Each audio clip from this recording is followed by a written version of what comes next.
Հիրավի գովասանքի են արժանի մեր այն հայ տաղանդավոր մարդիկ, ովքեր տիրապետում են տարբեր օտար լեզուների։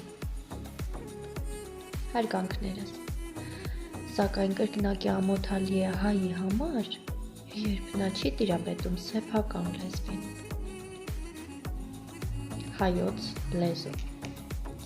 Քեզանով է պայթել հունդը մեր գոյության, քեզանով ենք դարձել տուն ու երկիր, շառաչել ես դու հին հողում Արարատյան, մինչև հնչյունը քո դարձել է գիր։ Դու ոգին ես եղել մեր եղեգան փողի, ոգու կանչն ես եղել մեր պայքարող։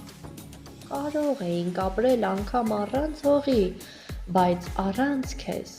ապրել չէինք կարող։ Քեզանով են խոսել սեպուհներն ու արքան,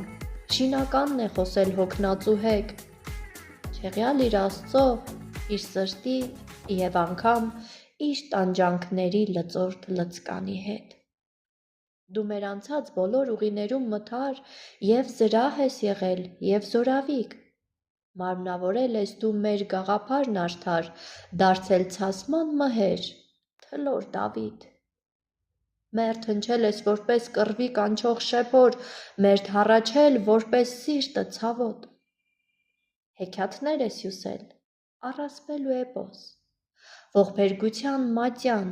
ասք ու աղոթք, մերթ բուրել ես որպես վարդավառի ծաղիկ,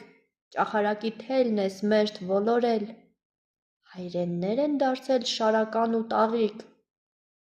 անտունիներ անտուն և հորովել, մաքրությունն ես առել արեգական շողի, լուսավորել ես մեր վերելքն անվերջ,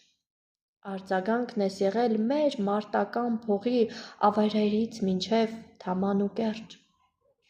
Դու հնչում ես ահա, որպես երգ ու երգում, շրթունքների վրա իմ սերնդի, եղբայրական բոլոր լեզուների երդում սրտի խոսքն ես խոսում հողագնդի, հինավուրց ու նորոգ դու իմ հայոց լեզու, դու ավելի փարթամ պիտի ծաղկես, երբ մեր երազն անգամ հայերեն է հյուսվում, էլ կարող ենք ապրել մենք առանց քեզ։ Ոչ մի մրրիկ ու հոմ մեզնից քեզ չի պոկի, և քեզ չի խափանի ոչ մի աղետ, մեր գոյության արև, մեր ինքնության ոգի, հավիտենից ի վեր և առհավետ։